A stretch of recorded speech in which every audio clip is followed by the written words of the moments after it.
Unlocking unseen possibilities for unlimited growth. You're here today with Nader Sabry, and today we're talking about discipline over luck. Sounds interesting, doesn't it?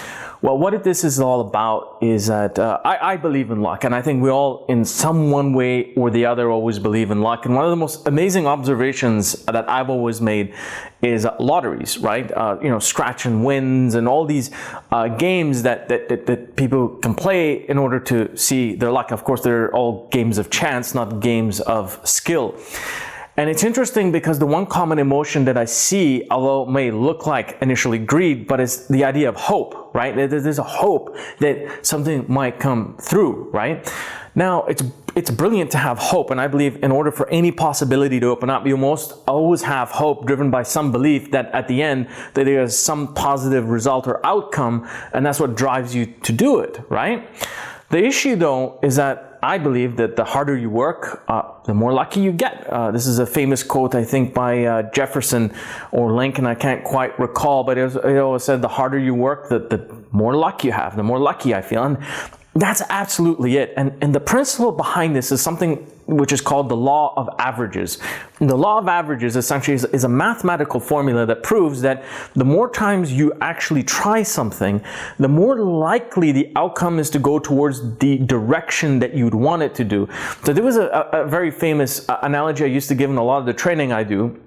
I ask people, if I gave you a toothpick and I put a brick wall in front of you and I told you, make a hole in that brick wall with that toothpick, okay, for big enough for your head to get through, and everyone would say, well, that's absolutely impossible. And I said, not necessarily. It's called the law of averages and the law of accumulation. Law of accumulation is if you do something enough times in one single pattern in a disciplined way, you will get that result. It's a matter of time.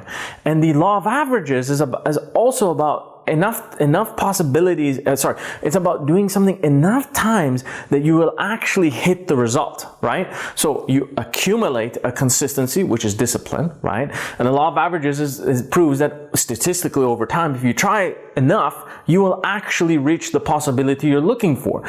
The issue is most people actually give up. On average, I find that people will give up between 3 to 5 tries, and then they'll just say, they'll find some fancy or convenient excuse to get rid of it and say, that's just not the way it's going to work.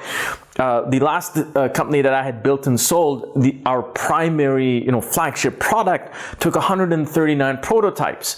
And every reiteration in those 139 prototypes before we even got to a pre-production, I'm not even talking production, was all these small problems that we had to solve extremely quick in order to move forward. So law of accumulation, right? We keep going and going, and law of average, because if we kept doing it, we knew we'd hit the result. So that is discipline over luck. I could have sat and thought, well, we'll just get lucky because we'll just try something randomly, or even if we tried it systematically but didn't try it enough with enough reiterations, I would have had some luck. But the reality is that it was discipline that got us into that position, although people would write it off to luck. And I as an individual, and I think many people feel quite lucky, and we are quite lucky in many ways, but step back and realize that there's some form of a discipline behind luck. So that is discipline over luck.